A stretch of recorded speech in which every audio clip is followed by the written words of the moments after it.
and desperation as Mara pushed her way through the rowdy crowd, her boots crunching over the dried earth while men shouted and jeered at the chained figure, kneeling in the center, like he was some wild animal put on display, instead of a breathing, bleeding human being.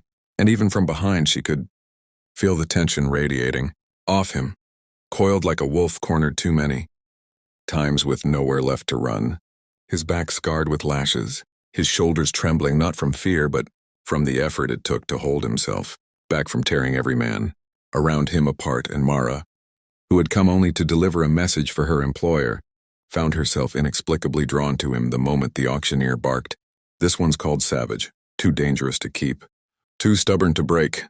And the crowd laughed like cruelty was entertainment, their grins wide, their spirits drunk on the power of owning another man's suffering, until Savage lifted his head and Mara saw them, those eyes, not wild like the others claimed, but burning with a grief so deep it felt like looking into a collapsing star, and something inside her cracked, not with fear but with recognition, because she had once been caged too, trapped in a life she didn't choose, surrounded by people who used her for convenience and fed off her silence. And maybe that was why her feet moved before her mind caught up, shoving her through the ring of spectators until she stood, face to face with the auctioneer, who smirked like he expected her to flinch. But she didn't, not even when Savage's chains rattled as he shifted closer, watching her with a bewildered hostility that wasn't aimed at her but at the world that had kicked him too many times to trust a single hand reaching out.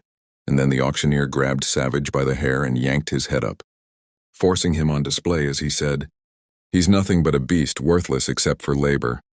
And in that moment, Mara's heart slammed against her ribs, fury burning through her as she stepped forward, shoving the auctioneer's hand away while the crowd gasped. But her voice did not waver when she said, "Don't hurt him. I'll buy him." And the entire yard fell silent, a hush so thick that even the wind seemed to hold its breath, because women didn't buy fighters, and they certainly didn't interrupt violent men.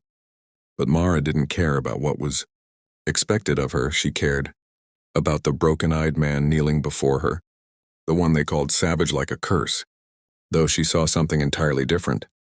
A man who refused to die, a spirit uncrushed despite every attempt to break him. And as the auctioneer sputtered in surprise, she added louder this time, "Call him Savage all you want. I see a man worth saving." And Savage's head jerked slightly as if the words struck him somewhere no one had ever touched before, confusion flickering through that hardened gaze because he wasn't used to kindness, wasn't used to anyone standing between